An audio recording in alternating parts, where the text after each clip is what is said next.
දවසක් ඔයාලා හැමෝටම ඉතින් මේ වීඩියෝ වලින් මුලින් ඉඳන්ම අපි රිවිෂන් එකක් කරන්න හිතුවා. ඉතින් අද ඉඳන් රිවිෂන් එක පටන් ගන්නවා. මුලින් ඉඳන්ම පාඩමෙන් පාඩමට අදාළ රිවිෂන් එක. ඒ කියන්නේ තියරිය මේ සාරාංශයක් විදිහට කතා කරගෙන යන ගමන් අපි මෙතන පේපර්ස් කතා කරනවා. ඒ කතා කරන පාඩමට අදාළව. ඉතින් අද පළවෙනි පාඩමේ කොටස් 3ක් වගේ තමයි අරන් තියෙන්නේ මෙතෙන්ට. පළවෙනි පාඩම අපේ තියරි වීඩියෝ එකක් තියෙනවා බලන්න පුළුවන්. එතකොට මෙතන ඇත්තටම ප්‍රධාන වශයෙන් තියෙන්නේ ආර්ථික විද්‍යාව නිර්වචන ආර්ථික විද්‍යාවට අදාළ කොටස් ඔන්න ඔය ටික. ඉතින් පළවෙනියටම ගත්තොත් ආර්ථික විද්‍යාව කියන එකට නිර්වචනයක් ගත්තාම මේ සම්පූර්ණ තියරිය සමරයිස් කරපුවාම අපිට මෙන්න මේ නිර්වචන දෙකට තමයි එන්න පුළුවන්. මේ දෙක තමයි විභාගෙත් ගොඩාක් අහලා තියෙන්නේ. එතකොට විකල්ප භාවිත සහිත හිඟ සම්පත් හා අසීමිත මිනිස් වුමන අතර පවතින සම්බන්ධතාවය අධ්‍යයනය කරන විෂය තමයි ආර්ථික විද්‍යාව විදිහට නිර්වචනය කරලා තියෙන්නේ. විකල්ප භාවිත සහිත හිඟ සම්පත් අසීමිත මිනිස් වුමන අතර සම්බන්ධතාවය. විකල්ප භාවිත සහිත හිඟ සම්පතුයි අසීමිත මිනිස් වුමන අතර සම්බන්ධතාවය අධ්‍යයනය කරන එක තමයි ආර්ථික විද්‍යාව කියලා කියන්නේ. ඉතින් මේකෙදි මිනිසුන්ගේ හැසිරීම ආර්ථික හැසිරීම පිළිබඳ අධ්‍යයනය කරනවා. ඉතින් මේක සමාජ විද්‍යාවක්. එහෙමත් නැත්නම් අපිට ආර්ථික විද්‍යාව නිර්වචනය කරන්න පුළුවන් මේකෙම අනිත් පැත්ත. විකල්ප භාවිත සහිත හිඟ සම්පත් හා අසීමිත මිනිස් වුමන අතර තියෙන සම්බන්ධතාවය කියන එකේම අනිත් පැත්ත තමයි සීමිත සම්පත් වලින් අසීමිත මිනිස් වුමනා සපුරා ගන්නේ කෙසේදයි හදාරනු ලබන විද්‍යාවට අපි කියනවා ආර්ථික විද්‍යාව කියලා. සීමිත සම්පත් වලින් අසීමිත මිනිස් වුමනා සපුරා ගන්නේ කොහොමද? එහෙමත් නැතිනම් විකල්ප භාවිත සහිත හිඟ සම්පත් හා අසීමිත මිනිස් වුමනා අතර පවතින සම්බන්ධතාවය. ඉතින් ප්‍රශ්නයකට උත්තර ලියන්න ආවොත් ඇත්තටම මේ නිර්වචන විතරක් ලියලා එක නිර්වචන කියන්නේ මම කියන්නේ දෙවෙනි පේපර් එකේ ආවොත් නිර්වචනයක් විතරක් ලියලා නවත්තන්න එපා. ඔයා අදාළ විෂය දන්නවා කියන්න අඟවන්න සාමාන්‍ය තියරිය චුට්ටක් ලියන්න. අපි ඒ තියරි පේපර් වලට උත්තර ලියන විදිය ඊළඟ වීඩියෝ එකෙන් කතා කරමු. හරි. ඉතින් ඊළඟ කොටසෙන් තියෙන අවශ්‍යතාවය වුවමනයි. ඇත්තටම අවශ්‍යතාව කියන්නේ ජීවත් වීම සඳහා අවශ්‍ය කරන මූලිකම දේවල්.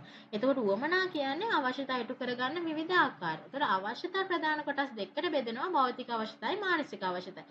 භෞතික අවශ්‍යතාවයක් කියන්නේ භාණ්ඩ හා සේවාවක් පරිභෝජනය කළා ඍජුවම සපුර ගන්න පුළුවන් අවශ්‍යතාවලට තමයි අපි භෞතික අවශ්‍යතාව කියන්නේ. මානසික අවශ්‍යතාව කියන්නේ භාණ්ඩ පරිභෝජනය මගින් ඍජුව සපුරගත නොහැකි අවශ්‍යතාව. හරි. අවශ්‍යතාව වුවමන අවශ්‍යතා ප්‍රධාන කොටස් දෙකයි භෞතික අවශ්‍යතාවයි මානසික අවශ්‍යතාවයි. ඉතින් බිස්නස් ව්‍යාපාර අධ්‍යයනයේ විශේෂ මේ අවශ්‍යතාව වුවමනා තියෙනවා. හැබැයි නිර්වචන පොඩ්ඩක් වෙනස් වෙනවා. ඔයාලා පටල ගන්න නැතුව ඒ අදාළ විෂයට අදාළව තියෙන නිර්වචනෙම ඔළුවේ තියාගන්න. දෙකෙන් එක කියන්නේ. ඒ වුණාට අර කතා කරන අපි ඒක හඳුන්වලා දෙන විදිහ පොඩ්ඩක් වෙනස්. හරි. ඊට පස්සේ අවශ්‍යතාව ගත්තාම ජීවත් වීම සඳහා අවශ්‍ය මූලිකම දේවල් ජීව විද්‍යාත්මක මූල සමග බැඳී පවතිනවා. අවශ්‍යතා සීමිතයි. වෙනස් වෙන්නේ නැහැ. ඒ වගේම අවශ්‍යතා හැමෝටම පොදුයි. එතකොට උවමනා කියන්නේ මේවා සම්ප්‍රදාය සිරිත් විරිත් මත රැඳිලා පවතිනවා. උවමනා අසීමිතයි. මේ උවමනා කියන එක පුජ්‍යලයාගෙන් පුජ්‍යලයාට වෙනස් වෙනවා. ඒ වගේම අවශ්‍ය මෙතන දැන් අපෙන් ඇහුවොත් මේකට උදාහරණයක් එක්කන් දෙන්න. මේ කියන්නේ අවශ්‍යතාව හා උවමන අතර වෙනස පැහැදිලි කරන්න කියලා අහලා තිබුණා. මෙන්න මේ ටික ලියලා මේක විස්තරයක් විදිහට ලියන්න. මම දැන් මේ සමරයිස් කරලානේ තියෙන්නේ. පොයින්ට් වයිස් නේ තියෙන්නේ. ඒත් ඔයාලා මේක විස්තර කරලා ලියන්න. ඊට පස්සේ උදාහරණ විදිහට මේක දුන්නාම ලකුණු 4 නම් අදාළ සම්පූර්ණ ලකුණු 4ම හම්බ වෙනවා. මොකද අඩු කරන්න ලකුණු තරක් නැහැ. දැන් ප්‍රශ්නය අපෙන් අහන්නේ උදාහරණත් එක්ක තමයි ලකුණු 4 දෙන්න බලාපොරොත්තු වෙන්නේ. හැබැයි ඔය උදාහරණයක් ලියලා නැහැ. අනිවාර්යෙන් ලකුණක් අඩු කරනවා. ඒතකොට 4න් 3යි හම්බෙන්නේ. හැබැයි ඔයා මේ උත්තරේ සම්පූර්ණ වශයෙන්ම ලියුවොත් ඔයාලට ලකුණු 4ම හම්බ වෙනවා. මේ විදිහට ලියුවොත් ලකුණු 4 ගන්න පුළුවන්. මොකද අපිට අදාළ කරුණු ටික අපි අදාළ විදිහට ලියලා තියෙනවනේ. එහෙනම් හැම වෙලේම ප්‍රශ්නෙට අදාළව දන්න ඔක්කොම ලියන්න. මේ ටයිම් එකත් සමරයිස් කරගෙන කළමනාකරණය කරගෙන මැනේජ් කරගෙන ඒ ප්‍රශ්නයට අදාළව ඔයා දන්න ඔක්කොම ලියන්න. එතකොට ලකුණු අඩු කරන්න බෑනේ. ලකුණු වැඩියෙන් දෙන්නත් බෑ. උපරිම ලකුණු ගන්න දෙයි. හැබැයි අඩු කරන්න කිසිම හේතුවක් ඇති වෙන්නේ නැහැ එතකොට. හරි. ඊට පස්සේ ආර්ථික විද්‍යාව කියන එක ප්‍රධාන කොටස් දෙකකට බෙදෙනවා. සූක්ෂම ආර්ථික විද්‍යාවයි සාර්ව ආර්ථික විද්‍යාවයි. සූක්ෂම ආර්ථික විද්‍යාව කියන්නේ ආර්ථිකයේ කුඩා කුඩා එකක වෙන වෙනම ගෙන. ඒ වගේ හැසිරීම අධ්‍යයනය කරන එකට අපි කියනවා සූක්ෂම ආර්ථික විද්‍යාව කියලා. සූක්ෂම ආර්ථික විද්‍යාවයි සාර්ව ආර්ථික විද්‍යාව. එතකොට සූක්ෂම ආර්ථික විද්‍යාව කියන්නේ ආර්ථිකයේ කුඩා කුඩා අංශ වෙන වෙනම ගෙන ඒ වගේ හැසිරීම අධ්‍යයනය කරනවා. එතකොට සාර්ව සූක්ෂම කියන්නේ පොඩි පොඩි එකක. සාර්ව කියන්නේ සමස්තයක්. එතකොට මේකත් විභාගයේ නිතරම අහන ප්‍රශ්නයක් සූක්ෂම ආර්ථික විද්‍යාවයි සාර්ව ආර්ථික විද්‍යාව. සූක්ෂම කියන්නේ කුඩා කුඩා එකක වෙන වෙනම ගෙන අධ්‍යයනය කරනවා. සාර්ව ආර්ථික විද්‍යාව කියන්නේ කුඩා මේ ආර්ථිකයේ සමස්තය අධ්‍යයනය කරනවා. දැන් උදාහරණයක් විදිහට මේකෙත් අනිවාර්යෙන් උදාහරණ දෙන්න. දැන් මේ කුඩා ඒකක සමස්තයක් විදිහට අධ්‍යයනය කරන එක තමයි සාර්ව කියන්නේ. ඒ කුඩා ඒකක වෙන වෙනම අධ්‍යයනය කරන එක තමයි සූක්ෂම කියන්නේ. එතකොට හිඟකම ආයතනයක පිරිවැය ආයතනයක ලාභය මේ ගෘහයක මේ කියන්නේ වියදම අන්න ඒ වගේ ඒවා සූක්ෂම ආර්ථික විද්‍යාව. හැබැයි සමස්ත නිමැවුම් මට්ටම උද්දමනය ඊට පස්සේ දලදේශීය නිෂ්පාදිතය දල වියදම සමස්ත නිෂ්පාදිතය මෙන්න මේ වගේ වෙන්නේ සාර්ව ආර්ථික විද්‍යාවට. හරිනේ. එතකොට ඒ කොටසත් හරි. ඊට පස්සේ තියෙනවා ආර්ථික විද්‍යා ප්‍රකාශ. යථානුරූපී ප්‍රකාශයයි අභිමතානුරූපී ප්‍රකාශයයි. ඉතින් මේකත් නිතරම විභාගයට අහන කොටසක්. යථානුරූපී ප්‍රකාශයක් කියන්නේ අපිට පිළිතුරු දෙන්න පුළුවන්. ඒ කියන්නේ යථානුරූපී. මේ කියන්නේ සැබෑලව දත්ත ඇතුළෙන් අපිට මේ නිර්වද්‍යතාව පරීක්ෂා කරන්න පුළුවන් ප්‍රකාශ වල තමයි අපි යථානුරූපී. යථානුරූපී. ඒ වචනේම තේරුම් ගන්න. යථානුරූපී කියන්නේ අපිට මේක ඔප්පු කරන්න පුළුවන්. ඒතර කුමක්ද? කුමක් වූයේද? කුමක් වනු ඇතිද? පිළිතුරු දෙන්න පුළුවන්. ඒතකොට නිර්වද්‍යතාව පරීක්ෂා කරන්න පුළුවන්. මේක විෂයානුබද්ධ යථානුරූපී. ඒ කියන්නේ යථානුරූපී කියන්නේ අපිට අනිවාර්යෙන් ඒක නිර්වද්‍යතාවය පරීක්ෂා කරන්න පුළුවන්. අභිමතානුරූපී කියන්නේ තමන්ගේ අභිමතය. අභි කියන එක අභිමතය කියන එක මතක තියාගත්තත් පැටලෙන එකක් නෑ. යථානුරූපී කියන්නේ ඇත්ත ප්‍රකාශ. යථානුරූපී. ඒ කියන්නේ ඇත්ත. අභිමතානුරූපී කියන්නේ අභිමතය. ඒ දෙක මතක තියාගන්නකො. අභිමතානුරූපී කියන්නේ ඒකට තම තමන්ගේ අභිමතය ප්‍රකාශ කරන දේවල්. ඒතර මේක ප්‍රකාශ කරන්නේ පුද්ගල විශ්වාස ඇදහිලි චාර ධර්ම මත. මේක පුද්ගල බද්ධ. නිර්වද්‍යතාව සනාථ කරන්න බෑ.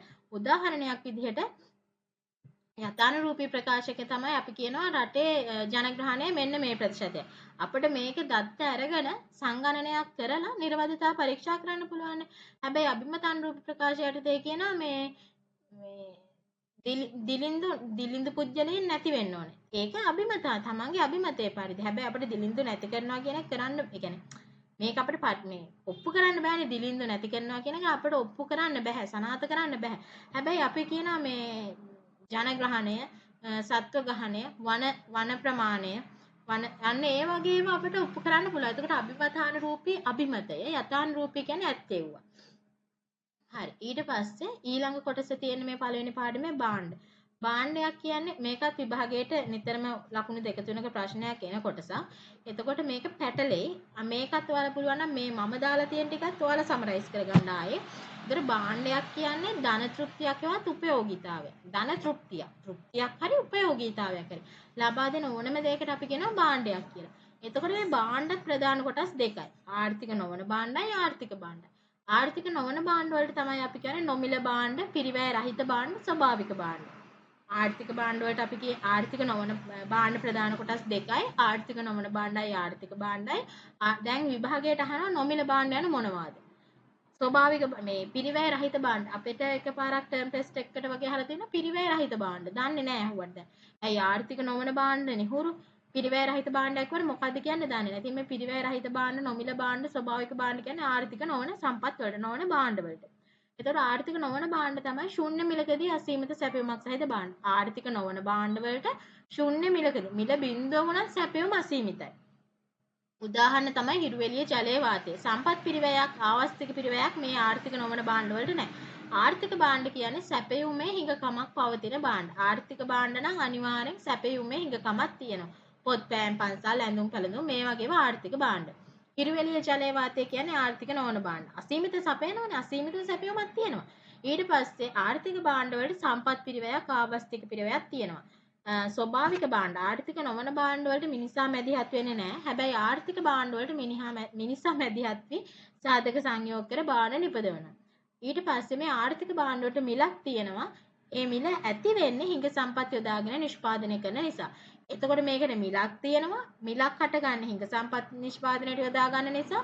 හිඟ සම්පත් යොදා ගන්න නිසා අනිවාර්යයෙන් මෙතනදී තේරීමේ ප්‍රශ්නයක් හැට ගන්නවා. දැන් එතකොට අපි දන්නවා මේ ආර්ථික භාණ්ඩ කියන ඒවා නිෂ්පාදන සාධක සංයෝග කරලා මිනිසා මැදිහත් වෙලා තමයි නිෂ්පාදනය කරන්නේ. හිඟ සම්පත් නිෂ්පාදනයට යොදාගත්ත නිසා තේරීමේ ගැටලුවක් ඇති වුණා. දැන් මේ රිවිෂන් එකකටම මේ sorry රිවිෂන් එකකට මේ එක්සෑම් එකටම මේ සෙකන්ඩ් ට්‍රයි කරන කෙනෙක් වගේ නම් මේ වචන වලට වැටලා තියෙනවා. හැබැයි මුලින් ඉඳන්ම මේ ලෙවල් වලට ටිකෝන් කරන කෙනෙක්ට මේ වචන හුරු නැහැ. ඉස්සරහ පාඩම් වලදී මේ හිඟකම තේරීම ආවස්තිග්‍රය ওই ටික එනවා. ඒ හන්ද මෙතනින් ගල අදහසක් දාගන්න. හැබැයි රිවිෂන් එකම කරන කෙනෙක් නම් අනිවාර්යෙන් මේක හරියටම ඔලුවට දාගෙන යන්න. හරි. එතකොට ආර්ථික නොවන සම්පත් ආර්ථික භාණ්ඩ ආර්ථික නොවන භාණ්ඩ. දැන් මෙතනදී අපි කියවනේ ආර්ථික නොවන භාණ්ඩ කියන්නේ ශුන්‍ය මිලකදී අසීමිත සැපයුමක් තියෙනවා. හැබැයි මෙතන විභාගයේදී ප්‍රශ්න අහන ප්‍රශ්නයක් පටල ගන්න ප්‍රශ්නයක් වරද්ද ගන්නවා. ආර්ථික නොවන භාණ්ඩ ආර්ථික භාණ්ඩ බවට පත් වෙනවා. ආර්ථික නොවන භාණ්ඩ ආර්ථික භාණ්ඩ බවට පත් වෙනවා. අපිට නොමිලේ රජයෙන් ලැබෙන ඖෂධ කියනක ආර්ථික භාණ්ඩයක්ද ආර්ථික නොවන භාණ්ඩයක්ද? අපිට නොමිලේ හම්බෙන්නේ. අපි මිලක් ගෙවන්නේ නැහැ. බේට් ටික නොමිලේ හම්බෙන්නේ. ඉස්කෝලෙන් අච්චු පොට් ටික නොමිලේ හම්බෙන්නේ. අපි මිලක් ගෙවන්නේ. ඒතකොට මේවා ආර්ථික භාණ්ඩද ආර්ථික නොවන භාණ්ඩද? බේට් කියන එක අපිට ස්වභාව ධර්මයෙන් ලැබෙනවද? නැහැ. මිනිසා මැදිහත් වෙලා සාධක සංයෝග කරලා නිෂ්පාදන ක්‍රියාවලියක් කරලා තමයි මේ බේත් කියන එක එන්නේ. ඒකට රජයේ සම්පත් පිරිවැයක්, සාධක පිරිවැයක්, ආවස්තික පිරිවැයක් දරලා තියෙනවා. ඉතින් මෙන්න මේ ආර්ථික භාණ්ඩේ ආර්ථික නොවන භාණ්ඩ බවට පත් වෙලා තියෙනවා. ආර්ථික භාණ්ඩ ආර්ථික නොවන භාණ්ඩ බවට පත් වුණාට ආර්ථික භාණ්ඩ කිසි විටකවත් ආර්ථික නොවන භාණ්ඩ බවට පත් වෙන්නේ නැහැ. ආර්ථික නොවන භාණ්ඩ කොහොමද ආර්ථික භාණ්ඩ බවට පත් වෙන්නේ? දැන් අපි හිතන්නකො හොස්පිටල් එක ලෙඩෙක්ට දෙන ඔක්සිජන්. ඒක අපි මේ නොමිලේ ගන්න ඔක්සිජන් අනිවාර්යෙන් සාධක සංයෝග කරලා පිරිවැයක් දරලා තමයි නිෂ්පාදනය කරලා තියෙන්නේ. එතකොට රෝහලකදී මේක ආර්ථික භාණ්ඩයක්. කිමිදුම් කරුවෙකු භාවිතා කරන ඔක්සිජනත් ආර්ථික භාණ්ඩයක්. ඉතින් ආර්ථික නොවන භාණ්ඩ ආර්ථික භාණ්ඩ බවට පත් වුණාට ආර්ථික භාණ්ඩ කිසිම විටක ආර්ථික නොවන භාණ්ඩ බවට පත් වෙන්නේ නැහැ. ආර්ථික භාණ්ඩ ගැන කතා කරන්නේ. එතකොට ආර්ථික භාණ්ඩ ආර්ථික නොවන භාණ්ඩ ගැන කතා කරන්නේ. අපි ආර්ථික භාණ්ඩ ගැන කතා කරද්දි කිව්වා නිෂ්පාදන සාධක සංයෝග කරලා තමයි මේ භාණ්ඩ නිෂ්පාදනය කරලා තියෙන්නේ කියලා. ඉතින් ඊළඟ එක තමයි නිෂ්පාදන සාධක. ඊළඟ කොටසට එන්නේ භාණ්ඩ හා සේවා නිෂ්පාදනය කිරීමට යොදා ගන්න ලබන නිෂ්පාදන සාධක.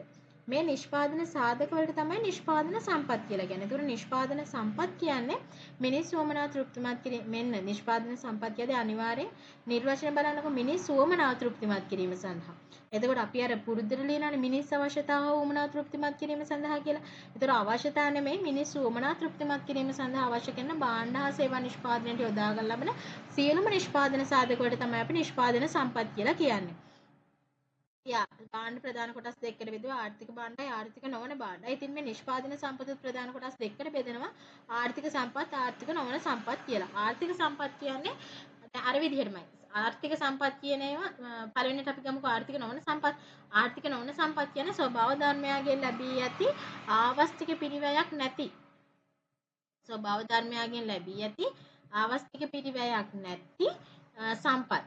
නිෂ්පාදනය සඳහා යොදාගත හැකි හිඟකමක් රහිත සම්පත්. ඒ කියන්නේ හිඟ නෑ මේ සම්පත්. ඒවට අපි කියනවා ආර්ථික අර නිර්වචනෙම මතක තියාගන්න සම්පත් භාණ්ඩ කියන එක චුට්ටක් ඔළුවේ තියාගන්න. ඒතර හිරුවෙලිය වාතය කියන ඒවා නිෂ්පාදන සම්පත් ආර්ථික නොවන. හරි. ඊට පස්සේ ආර්ථික සම්පත්. ආර්ථික සම්පත් කියන්නේ මේ උවමනාවට සාපේක්ෂව සැපයුම හිඟයි. සීමිත සම්පත්. එතකොට මේ ආර්ථික සම්පත් වල ප්‍රධාන ලක්ෂණය තමයි හිඟකම. එතකොට මේ හිඟකම මූලික ලක්ෂණය නිසා උපයෝජනයේදී ආවස්තික පිරිවැයක් හට ගන්න. උදාහරණ තමයි ඉන්ධනය වගා කරන ඉඩම. දැන් ස්වභාවික සම්පත් වලට එහෙම නැත්නම් ආර්ථික නොවන සම්පත් වලට ආවම ස්වභාවික සම්පත් ප්‍රධාන කොටස් දෙකයි. ආර්ථික නොවන සම්පත් ප්‍රධාන කොටස් දෙකයි. ප්‍රතිස්ථාපනය කළ හැකි සම්පත් සහ ප්‍රතිස්ථාපනය කළ නොහැකි සම්පත්. ප්‍රතිස්ථාපනය කළ හැකි ප්‍රතිස්ථාපනය කරන්න පුළුවන්. ඒ කියන්නේ නැවත ප්‍රතිජනනය කරන්න පුළුවන්. මෙන්න මේවට අපි කියනවා ප්‍රතිස්ථාපනය කළ හැකි සම්පත්. ප්‍රතිස්ථාපනය කළ නොහැකි. ඒ කියන්නේ භාවිතයට ගැනීම නිසා ෂය වෙන නැවතත් ඇති කළ නොහැකි සම්පත්. ප්‍රතිස්ථාපනය කළ හැකි සම්පත් තමයි වන සම්පත, මත්ස්‍ය සම්පත. ප්‍රතිස්ථාපනය කළ නොහැකි දේවල් තමයි මිනිරන්, ගෑස්, රත්තරන් වගේ දේවල්. ඊට පස්සේ ස්වභාවික සම්පත් අසීමිතව භාවිතයට ගැනීම නිසා ගෝලීය වශයෙන් ගැටලු රසකට මුහුණ දෙනවා.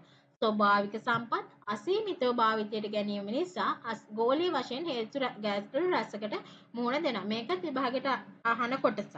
පළවෙනි එක තමයි වායුගෝලීය උණුසුම ඉහළ යාම, ග්ලැසියර් දියවීම, ඕසෝන ස්තරයේ සිදුරු වීම, ජල හිඟයකට මුහුණ පෑම, ගම් වතුර නායම්. මෙන්න මේ දේවල් ටික තමයි මෙන්න මේ පළවෙනි කොටස් දෙක තුනෙන් කතා කරන්න තියෙන්නේ. එතකොට ප්‍රධාන වශයෙන් අපි කතා කර ආර්ථික විද්‍යා නිර්වචන අවශ්‍යතා වුමනා ආර්ථික විද්‍යාව ප්‍රධාන කොටස් දෙකයි සූක්ෂමයි සාරවයි. ආර්ථික විද්‍යාව ප්‍රකාශ ප්‍රධාන කොටස් දෙකයි අභිමතන් රූපී ප්‍රකාශයි යතන් රූපී ප්‍රකාශයි. භාණ්ඩ ප්‍රධාන කොටස් දෙකයි ආර්ථික භාණ්ඩයි ආර්ථික නොවන භාණ්ඩයි. එතකොට ආර්ථික භාණ්ඩ වලට නිෂ්පාදන සාධක සංයෝග වෙලා තියෙනවා. මේ නිෂ්පාදන සාධක වලට අපි කියනවා නිෂ්පාදන සම්පත් කියලා. නිෂ්පාදන සම්පත් ප්‍රධාන කොටස් දෙකයි ආර්ථික සම්පත් ආර්ථික නොවන සම්පත්. ආර්ථික නොවන සම්පත් ප්‍රධාන කොටස් දෙකයි ස්වභාවික සම්පත් ප්‍රතිෂ්ඨාපනය කළ හැකි හා ප්‍රතිෂ්ඨාපනය කළ නොහැකි. ඊට පස්සේ මෙන්න මේ කොටස මට මතක විදිහට සෙකන්ඩ් පේපර් එකේ චුට්ටක් විස්තරාත්මකව ලියන්න ඇවිත් තිබුණා. ඒක අපි පේපර්ස් කරද්දි මේ බලමු උත්තර ලියන්නේ කොහොමද කියන එක. ඉතින් මේ ටිකට ඔයාලා නෝට් එකක් හදාගන්න. රිවිෂන් එකක් විදිහට සමරියක් විදිහට. ඒ කියන්නේ එක්සෑම් ලඟ වෙනකොට මේ ටික විතරක් බැලුවා නම් ඇති කියන මට්ටමට ඔයාලා නෝට් එක හදාගන්න. ඊළඟ වීඩියෝ එකෙන් අපි මේ කතා කරපු කොටසට අදාළ පාස් පේපර්ස් ටික කතා කරමු.